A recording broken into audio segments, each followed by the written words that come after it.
everyone, Coach Craig Rowe here. Over the course of the last 26 years, I've had the opportunity to learn and be mentored by many great basketball coaches through various basketball programs.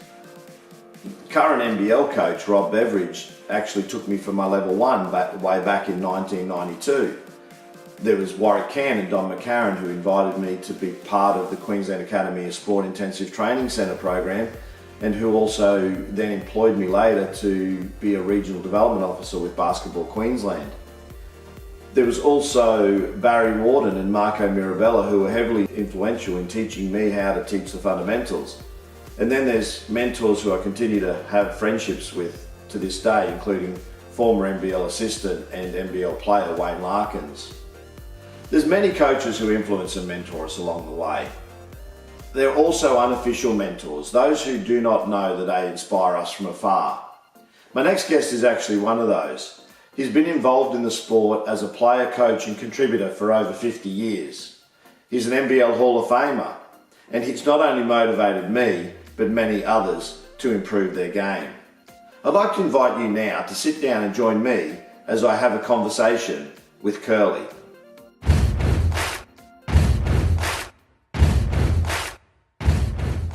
I'm happy to spend time today to chat with Basketball Hall of Famer and legend, Mr. Basketball himself, Brian Kerle. How you going, Brian? Yeah, good, thanks Craig. Thanks for having me on here, and it's a pleasure to be here, and hopefully we can go down memory lane and discuss a number of subjects, because you know, there's a fair bit to discuss. You obviously love basketball, that would be an understatement. You're still involved. Many people, I would think, no offence to your age, you've been involved 5 decades, which is a huge contribution to the sport in Australia. That amount of time you'd have to love basketball, because many people would have probably retired by now, mate.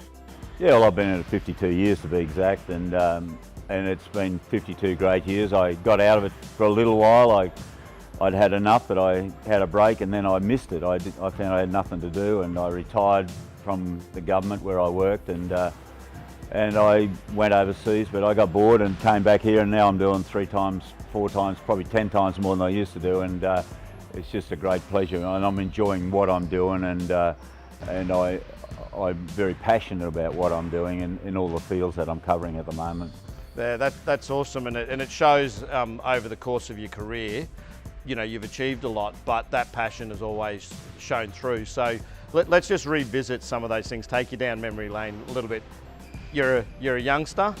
What inspired you to get involved in the game of basketball? Where did that come up? Where did you discover it? Well, this is a story that I often tell young kids. I didn't start playing basketball until I was nearly 21. Mm-hmm. Never saw a game of basketball, never saw a basketball, never saw a basketball court. And I used to play a lot of tennis, but a couple of mates and I, we went to the Wollongabba Police Boys Club, and the officer on the counter kept annoying me every week and saying, or every night I went there, that, hey, Brian, you should be playing basketball.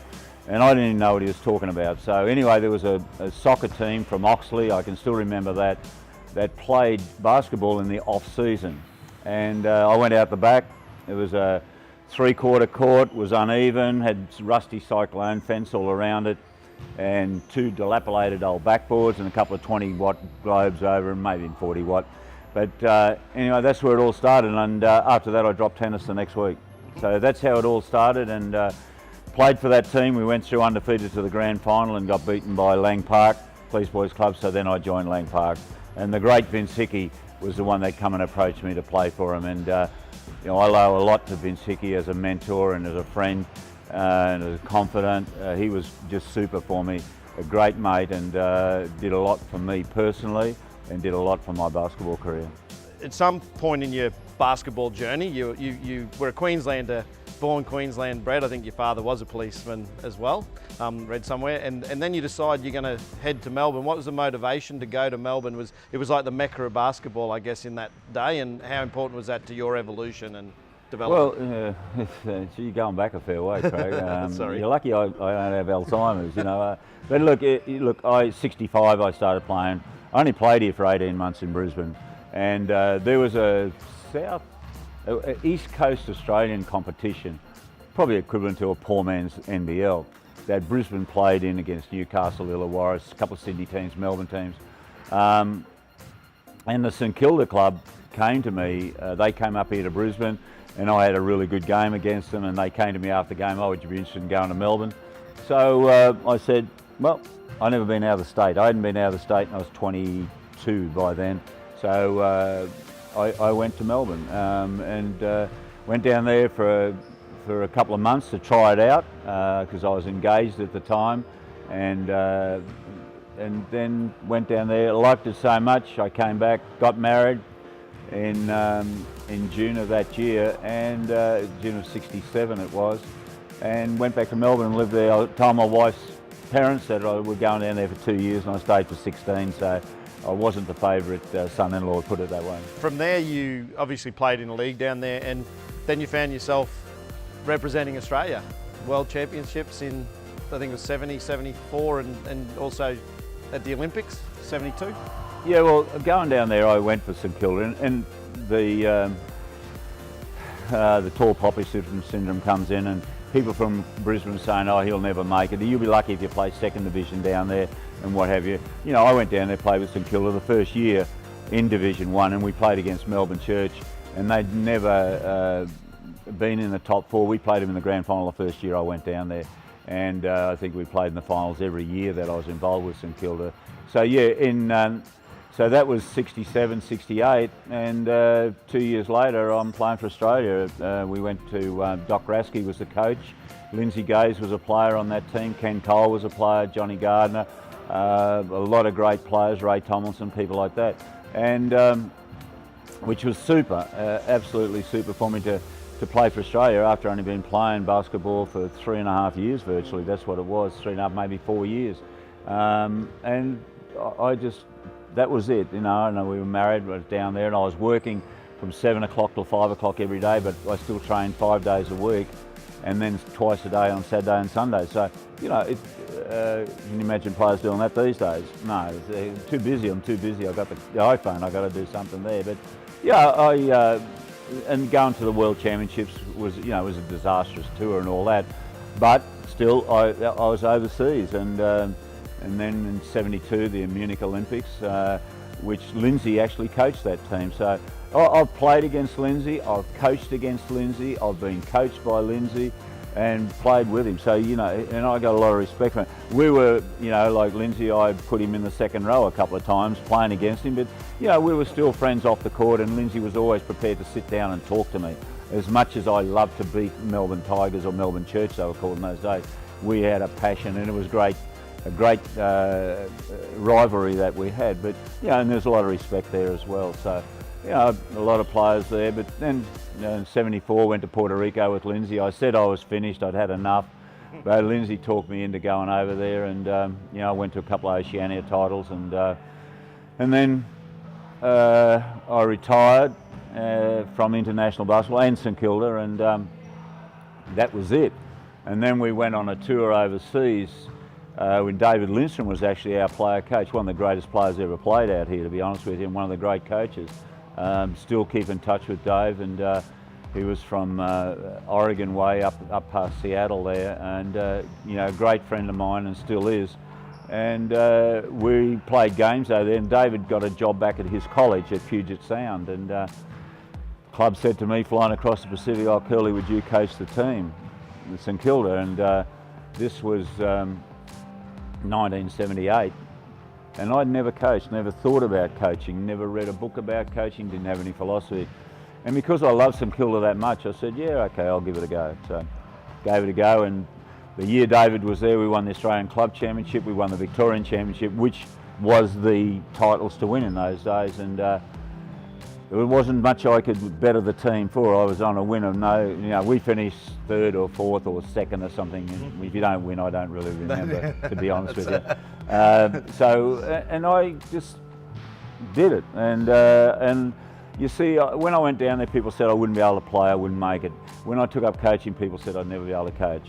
Do you find that that challenge is something that you take on board as a motivation to, not to prove to them, but just to say, well, they're not in control of that destiny?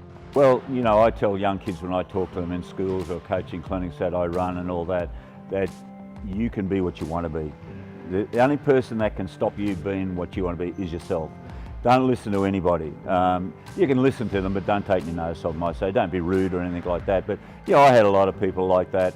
And then when you start to get better and better, and you're making teams, then the bandwagon starts to get a little bit crowded. But yeah, look, I don't take it as a personal vendetta, but I love to show people they're wrong. I love to prove people they're wrong. People said that I wouldn't be successful, you know, with the Brisbane Bullets when I came back here, and you know, the things I did for Victorian basketball in marketing and promotions and media and things like that. You know, I did all those things, Craig, because people said I wouldn't be able to do it, but I proved them wrong. I think I proved them wrong. Look, you said 16 years at St Kilda now. 79, National League kicks off. St Kilda's in there. You win a championship. You win two. Won the first two and should have won the last three in a row. The third one, you went to the Club World Championships and decided not to contest the finals or something. I think I didn't decide. The club did. I would have loved to have won three in a row. We were 3 games clear on the ladder. That was a question I was going to ask later. You know, is there any regrets? Obviously, that's something that you feel like was probably a decision at the time that those players work all season to win a championship, and then admin make a different decision. So that would be obviously one of those. If we touch base on that. Yeah, a little later. There was 1 or 2 players, and yeah, and I said, okay, then if that's what you want to do. And the NBL, a disappointing thing, the NBL wouldn't change the final 1 week so we could have played in it. So there was a bit of short-sightedness there. The club deciding to go, you know, rob the chance of winning the first 3 championships would have been sensational. But we went over there and we finished 4th in the World Club Championship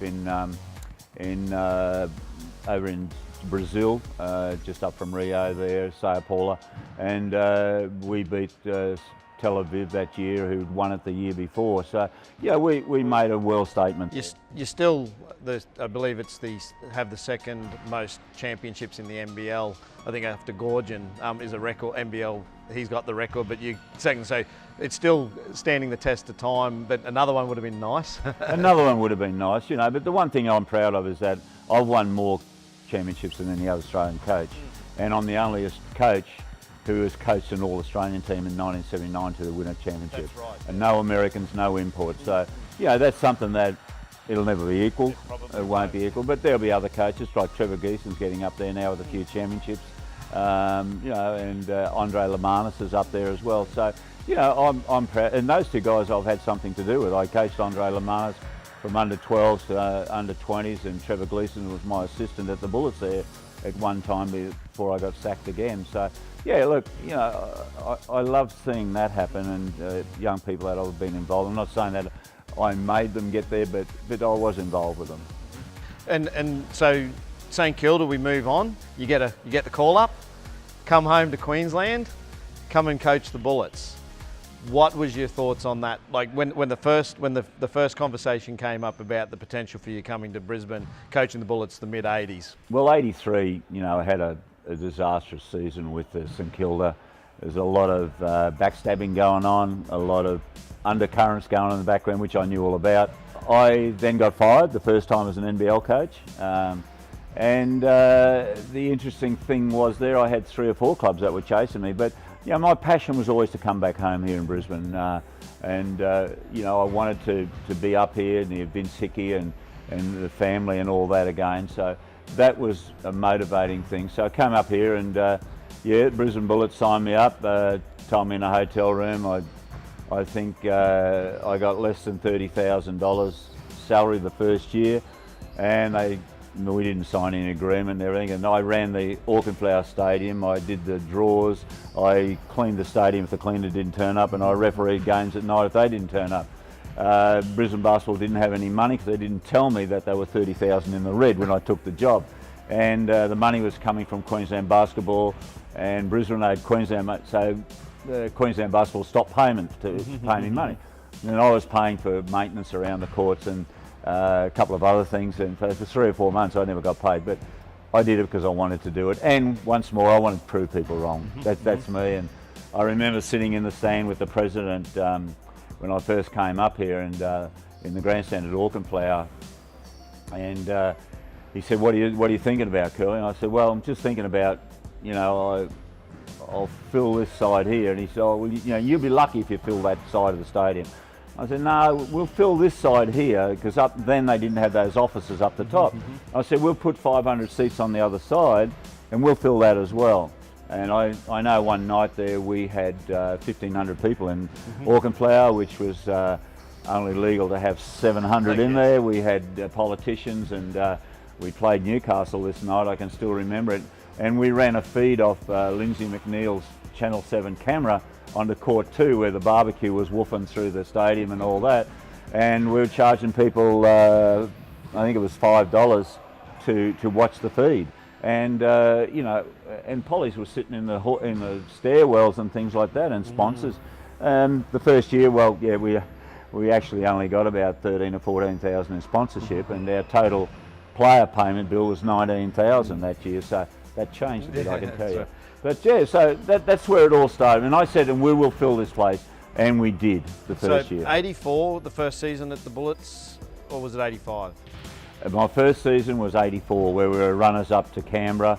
We lost by 2 points down in Melbourne to them in the grand final. You had a teammate in Ken Cole and a healthy rivalry with Ken in the 80s. I'm pretty sure he's 36's coach. Yeah. And I think the flashing shoes and the cowboy hat, yeah. So, now, I saw you and Ken at the Blitz, and to see you two together, I snapped a shot and flicked it through to you guys. And it looked like two mates or brothers almost, and it was a moment I just had to capture, given that it might not been a scenario that would be caught again. How much does that mean for you, like reconnecting with people like Ken, where you've had rivalry but you've got that mateship as well? Well, you know, Kenny is a unique person.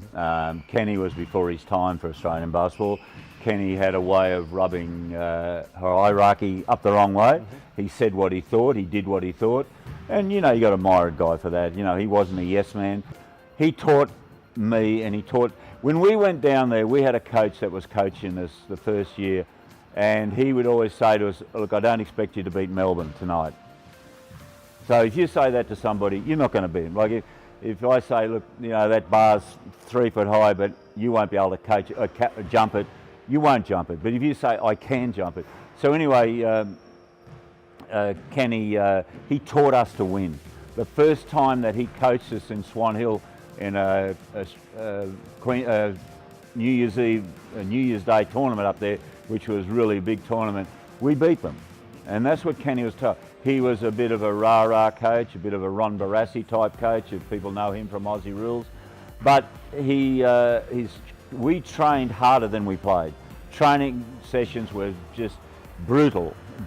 And we go into a game, and the game was a formality to us. And we believed what we were going to win. We were down 28 points half-time in the grand final there one year in the Victorian Champs, and got up and won it. That's the sort of guy you believed you were going to win. Kenny, you know, like I said, then he went to Adelaide, and I coached against him in 85, where I won the championship. He beat me in 86. But now we've caught up in the last 5 or 6 years. Kenny's been coaching my Masters team. Okay. And, you know, he's out there, rah, and hey, you got to get out there in the fast break. Kenny, hey, mate, we're 65, 70 years old now, mate. We can't be doing those things. You know, I said, Kenny, just cool down. That's the sort of fierce competitiveness that guy had. And you played for him. And but now, like, you know, I'll ring Kenny up. Well, I know I don't ring Kenny because he does all the talking, and I let him call me because he can pay for the call then. But you know, he rang me up there one night when I was living in Thailand, 3 o'clock in the morning, and you know, he talked for over an hour, and my wife said to me, "Are you talking?" And I said, "Yeah." She said, "But you're not saying it." I said, "Hey, I'll explain it to you tomorrow." But that was Kenny, you know, and he was passionate about the game and what the NBL should be doing, and you know, very supportive of what I do now. And you know, I caught up with him at the Blitz this year, as you said. Meant a lot to me. My boys have met him, and Simon knows him, but my youngest sons know him as well. And I said, hey, this guy did a lot for me in basketball, and you can learn a lot from him. You talk about the vision he had for the NBL. You shared a vision for the NBL. When you arrived at the Bullets, like you say, you wore a lot of the cost yourself, but then you had a vision, a bigger vision for not only the Bullets, but you sort of led the league by example with the way you had the Bullets going from a situation where they weren't overly financial to a club that was not only winning championships, but a legitimate example of how a club could be run. Just talk us through, the people that were involved in that, not necessarily names, but how, when you have a vision, how you get the right people around you to meet and attain those goals, whether it be players or an organisation. Well, I'm a firm believer that you've got to have the right people around you, and positive people, and believe in what you want to do. They have to come for the ride, on board, and go for the ride with you. You don't want them running behind or beside or in front. Everyone's got to be together. But one of the first things I did when I come up here, and I realised that it was an amateur basketball association, which you've got to remember, they played Sunday afternoon. They got 150, 200 people to a game, and they paid $2 to get in. Now that wasn't going to work, right? And so I set about getting a good team together. I was going to get rid of Ronnie Radliff, and be honest with you, but then a couple of people said to me, Kerley, keep Rat, he's a good marketing player you can really market, and you don't want to, like Ronnie had floppy socks and he looked like a rat, and he lived like a rat, but great guy, great basketball brain. So we kept Ronnie, and then I got a phone call that Leroy, his wife gave him an ultimatum, and so I rang up and said, Lee, would you like to come and play for me? And he said, yeah, I'd love to, because Brisbane or Philadelphia was the only places he was allowed to go. And I said, how much do you want? We agreed on the phone. No problems, Lee. No handshake, on the phone, no contracts in those days. And that's how it was with Leroy and I. So, and then Larry was here, of course, and that first year I put a team together that were a very close team. And we had a lot of players that wanted to be there. And I started with 23 players in the squad, ended up with 13. I couldn't cut the 13th player because he's doing so well.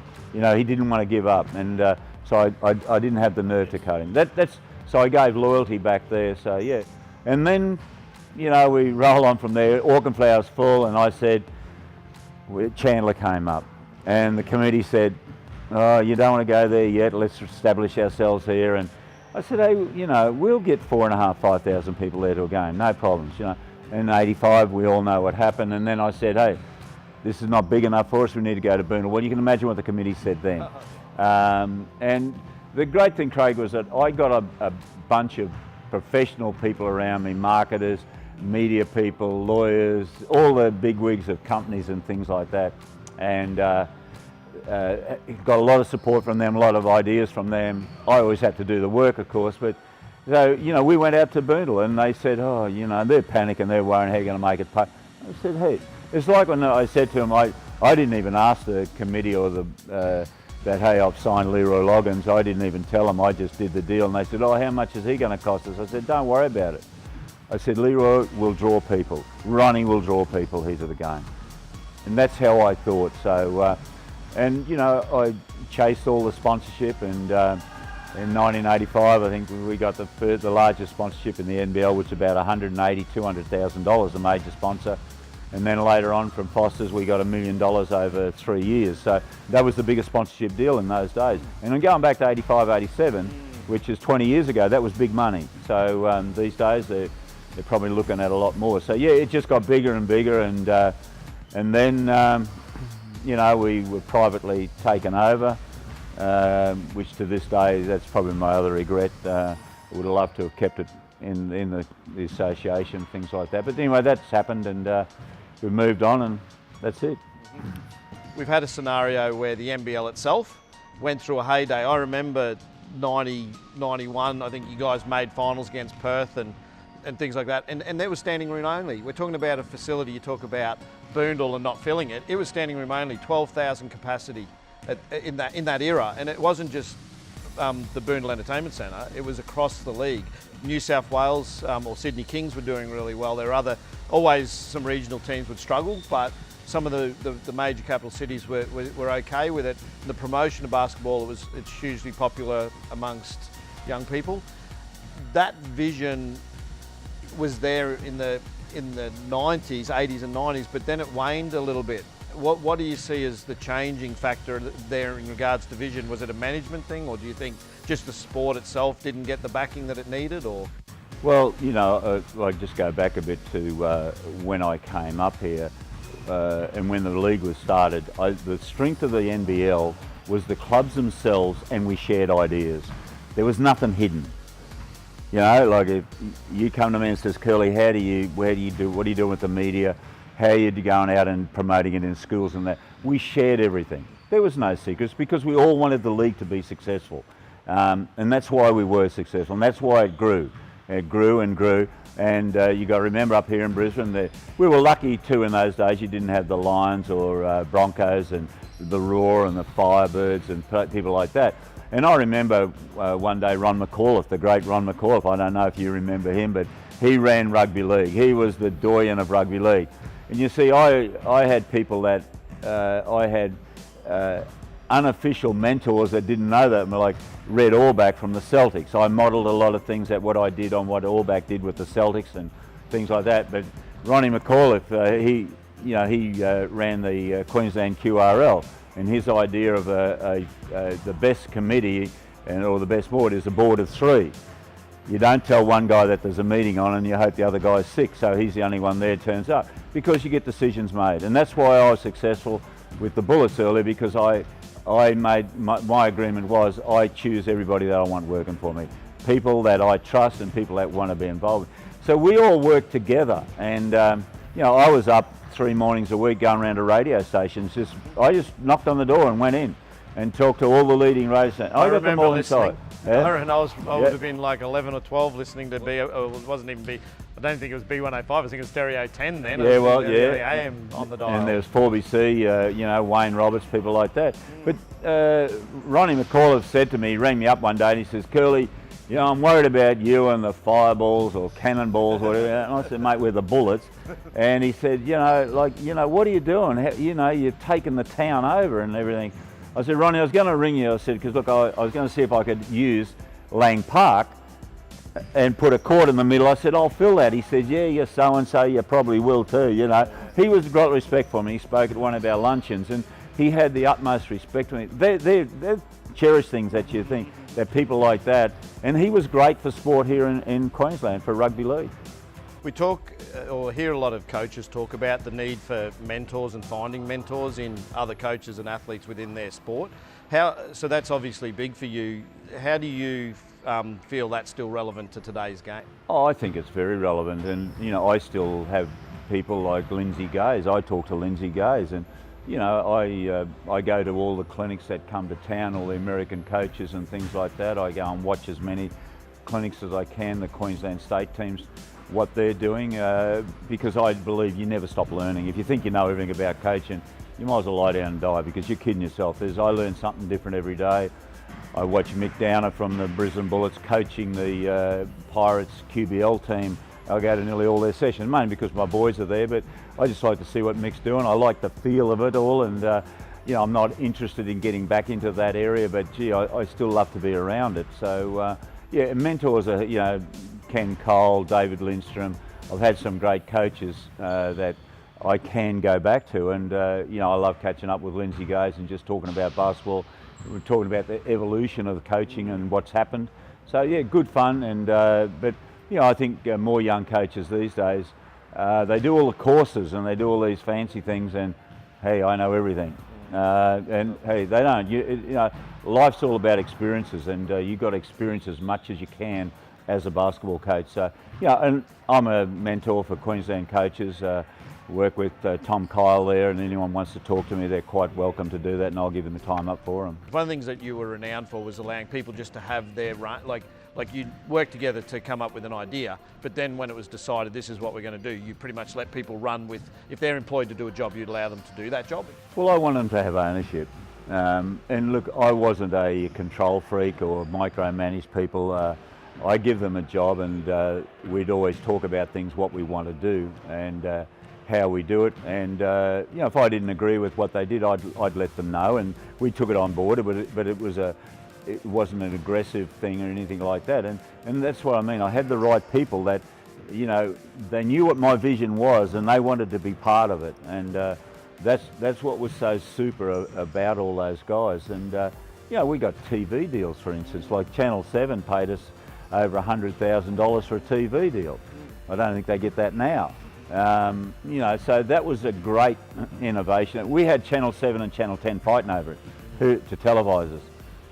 That's how important we were, and that's the impact we made on the town. So I remember the 7 coverage, it went and then going across to 10 actually. Yeah. In my head now I can hear the ads. Unfortunately the ads still sit there. B&D roller doors is just, you know, it was always, you know, this is telecast brought to you by McDonald's and things like that. It's just, I just remember the coverage, and the coverage was actually quite good for the era too.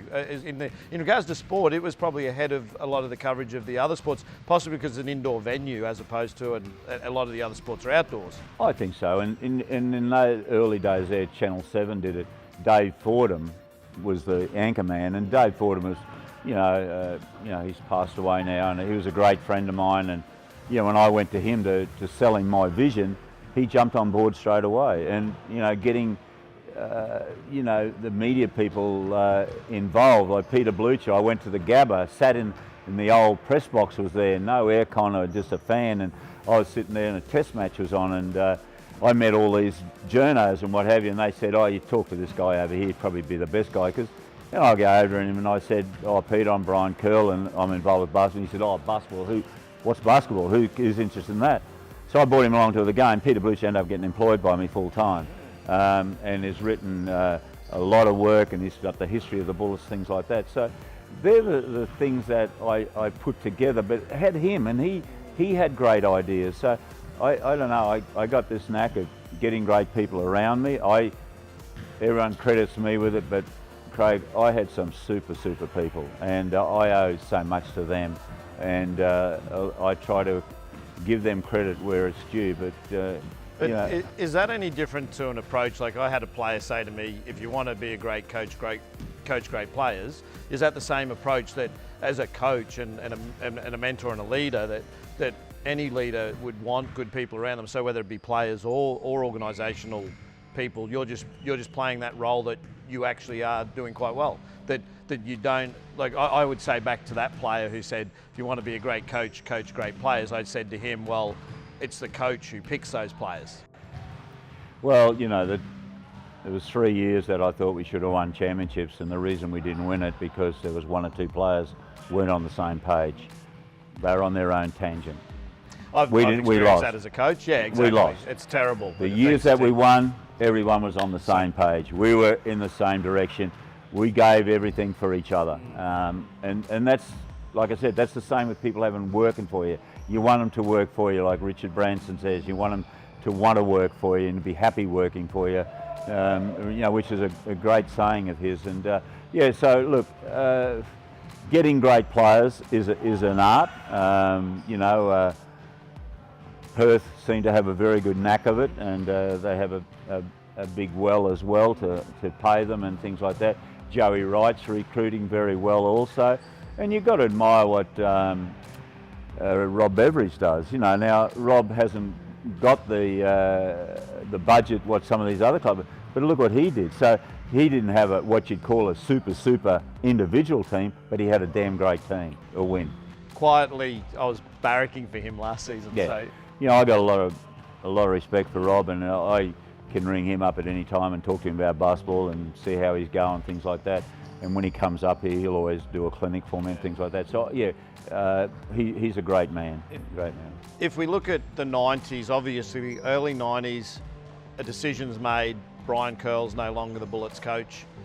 When that decision came about, were you party to that decision? Did you feel that was a mutual decision, or was that something that hit you hard, like to be told that you're no longer the Bullets coach, or was it time? Well, it was 92 when I was sacked the second time, and it was a bit of a shock to me. Like, I'd been there, first 4 years we played in the grand final. The 5th year we finished just outside of it, and then 6th and 7th year we're back in the finals and played in the final again in 1990. Not a bad record. So that was disappointing. Took it in stride. The way it was done and everything is, well, I don't know if there is a right way or wrong way of getting fired, but anyway, and as usual, you know, the club said they want to go in a different direction. How many times you've heard that? Anyway, that happened, and so I got out of it for a couple of years, and then the Broncos, who owned the Bullets after that, because they were sold from the original mob, And they came back to me there in 1998 to do it again. And anyway, you know, which we finished up in the finals the first year. Are you the only club coach to actually come back to coach a team in the NBL, like you coach the Bullets, and then they've actually got you back? It reminds me of Steve Jobs, to be quite honest. The guy who creates Apple, they sack him and then they realise things aren't going as well as we like. What do? We get the guy who started it or help create the whole... Well, in 1988, I've got to be honest with you, I had a phone call from Wayne Bennett. And Wayne Bennett and myself and Johnny Conley, Mike Young, Johnny Buchanan, a whole heap of coaches here in Queensland. We used to have a dinner once a month, just sit down and talk about coaching. Lee Matthews, we had all the great coaches, and there were some female coaches there. It was super night. And you learn more about coaching at that dinner than read all the textbooks you like. And that was great. So Wayne said to me, he said, Kerley, I had my own sports fan shop in the Myer Centre at that time. He said, you're wasting time what you're doing. You know you're a coach, you know what you can do. They need you back there, why don't you come back? So Wayne sat and had dinner with me. And I've just been talking to Wayne this morning actually, and I can call him anytime I like. I don't bother him because I know he's a busy man. But I rang him this morning, it's just like we were talking yesterday. So he's going to help me out with one of my projects that I'm doing. So, you know, that's the sort of things that, you know, and Brisbane's a small city, and you know, you try not to burn too many bridges. You're not going to please everybody. You're going to have some hatred from some people. I don't like the word hatred, but people that don't think much of you and things like that. But I don't worry about what other people think of me. I worry about what I want to do, make sure my backyard's in place.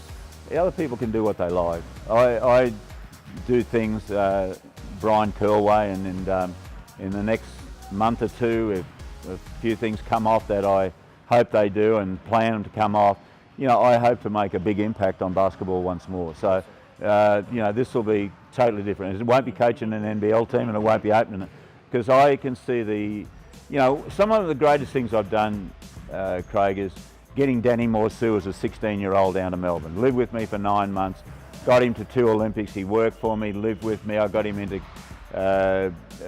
college down there and he got him a degree, which, you know, he only wanted to go there and play basketball. And Danny's like a son to me, and Danny's coming back to Brisbane and going to set up some Indigenous programs here, which we're doing together.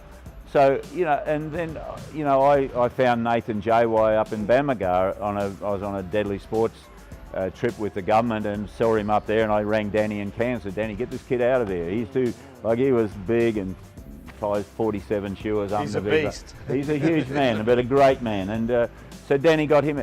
See, I get pleasure out of those things. That, like, I'm not saying I made them or anything like that, but Danny, I did guide Danny in a lot of ways and things like that, and he's been very grateful for what I've done for him. I'm going to take you back to the 2000s. You finished your second stint, your second chance, and then obviously the Bullets goes in under some different reins and also a new owner, and then you're here. I'm guessing you're in Thailand when you heard the Bullets were done, they lost their licence. What was that feeling to hear that news, that the club that you'd helped be, you know, you're such a huge part of for close to 3 decades? How did that, what did that news do for you at that time? Well, I don't want to sound dramatic, but it's like getting your arm cut off or a leg cut off, something like that, because, you know, it's been a big part of my life, and I take a lot of pride in what we did in those days, the championships we won, and to see the club just go boom like that, it saddened me. It really did, and that's one of the incentives that got me back from Thailand. I told my wife I was bored over here. There's things to be done over there for the Indigenous communities and running an academy, and I'd like to get the Bullets up and running and be part of it. You know, the saddest thing is about, you know, I got sacked in 1983 in St Kilda, and then 2000 was the last time. That was the third time, 2000, and then it was in 92. And after 2000, when I got sacked the third time, I said, hey, there's a message here, Kerley.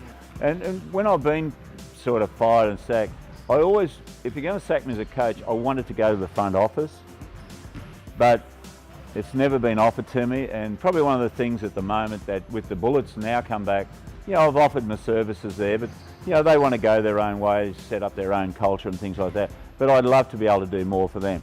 The Bullets and I have come on board now. They're going to support my clinics that I do, and I will promote the Bullets everywhere I go, because I can cover a lot more ground than what the Bullets can with their manpower. So, which I'm really happy that we're going to be able to work together, because I want to make sure that this is successful and it lasts for a long, long time. And so that's another passion behind me. But I would love to get. And I enjoyed doing the radio commentary of the Bullets games this year as well with the ABC. I've tried everything. Yes. I've done TV commentary. I've done that. I've done the marketing, the media. And I've never done a course in any of that, mate. Never did a course. I got my coaching certificate from Bill Palmer when he was director of coaching in Victoria in '79. I won the championships. He's come into my office on the Monday after. He said, "Oh, Kerley, I better give you this now that you've won a championship." It was my level O or 1 or something coaching. I've never sat for any other coaching courses, honestly. But I didn't do any marketing courses or anything like that.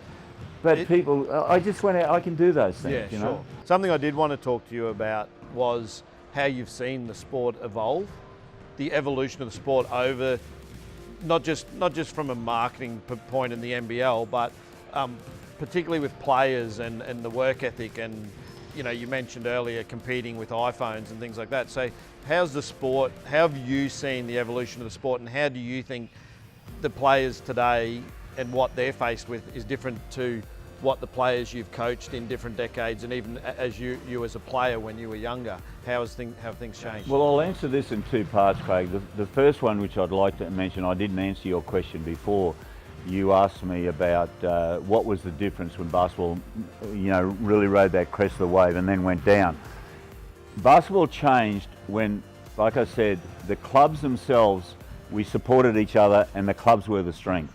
Then we started getting private ownership in, and we had private owners who, they probably could run a milk bar on the corner street, but they couldn't run a basketball club.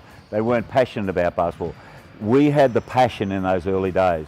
The new people, a lot of the owners that came in, I'm not saying 100% of them, but a majority of them didn't have the passion. There was a bottom line thing with them. They stopped getting out to the grassroots. And basketball needs to work the grassroots, because you're competing against AFL saw basketball as a great threat back in those late 80s, early 90s.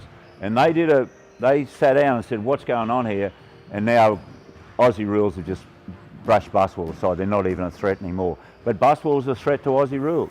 And that was a credit to the clubs. But then you had all these whiz-bang private owners and CEOs and all that thought they knew all about it, and they didn't. They didn't have a passion for it. They didn't, and that was the disappointing. That's why you had down.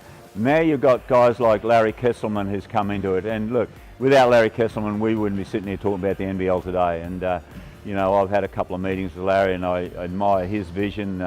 He's got the finances to back it up, which is fantastic. But I can see a big future for the NBL. But as long as they just still keep in mind the grassroots, they must keep in mind with that.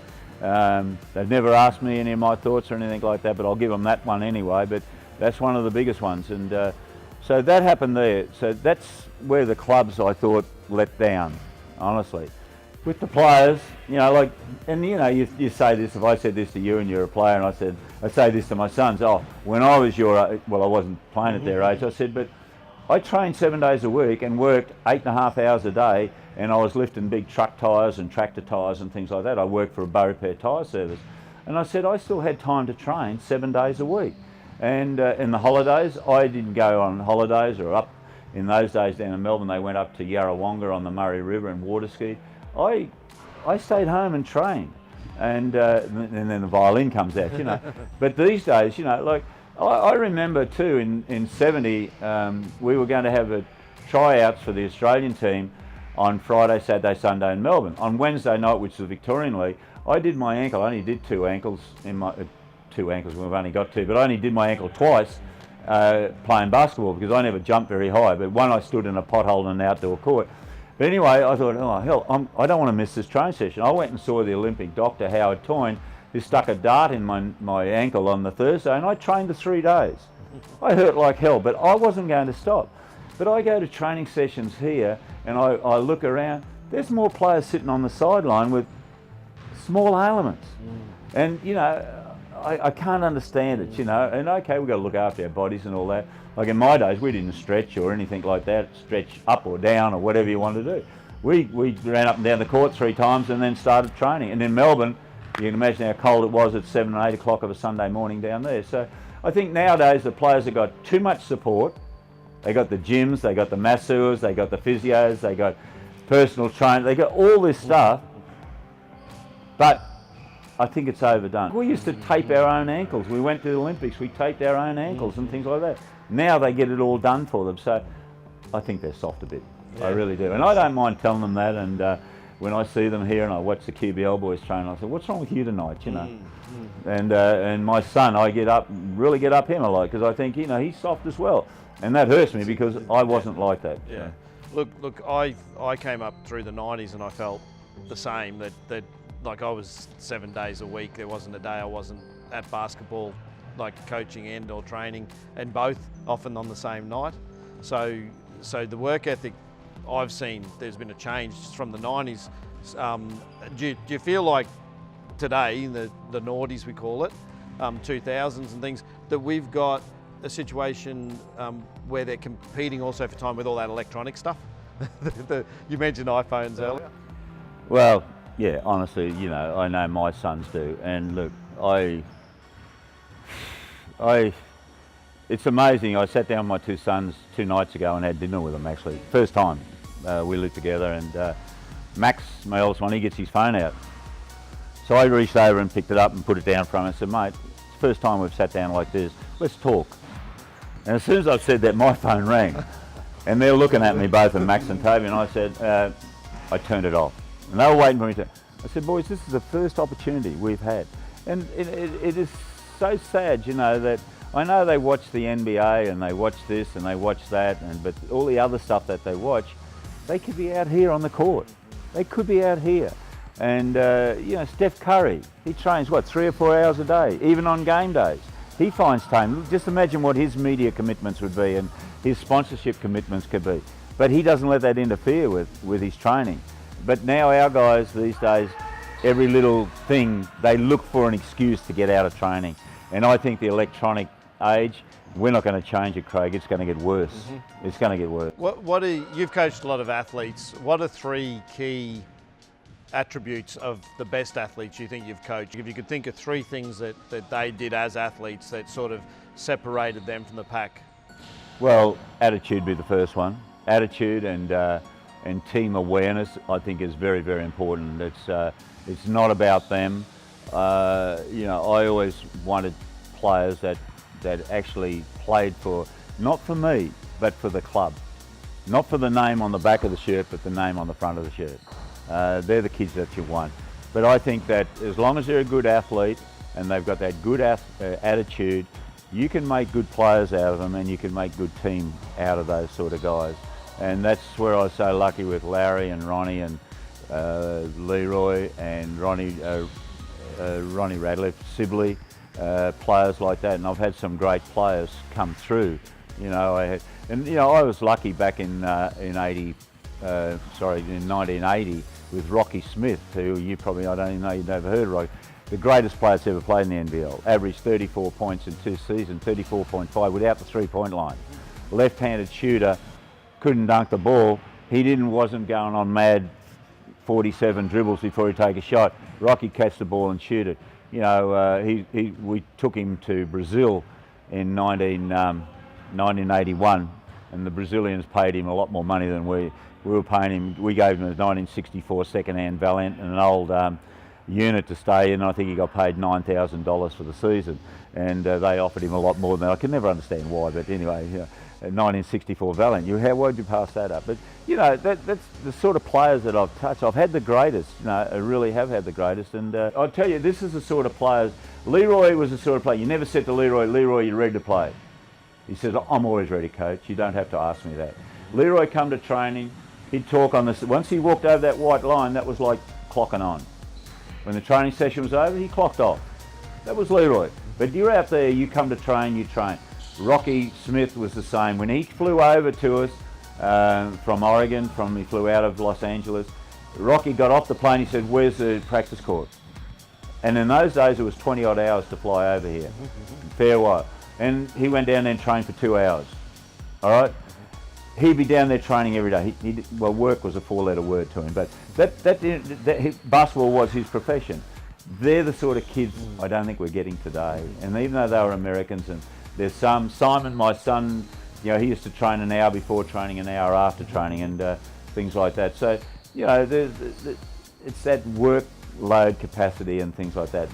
Time management, that should be a subject in school, time management. The kids don't know how to manage their time.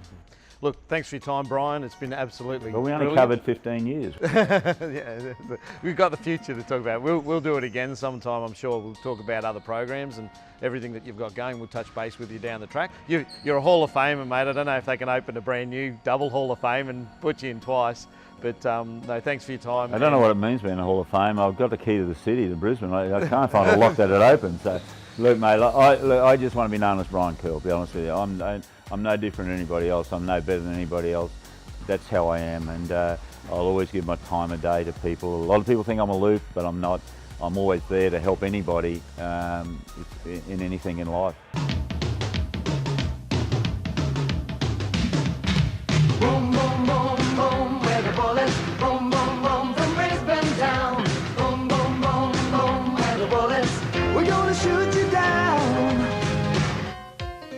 Fast break, no mistake. Our mission is transition. Slam dunk, the big guys jump. Danger to the opposition. We're the champions from the Sunshine State. We're the champions. You're looking down the barrel and it's too late. Run for cover. The bullets are running hard. Run for cover. Ooh, gonna give it another shot.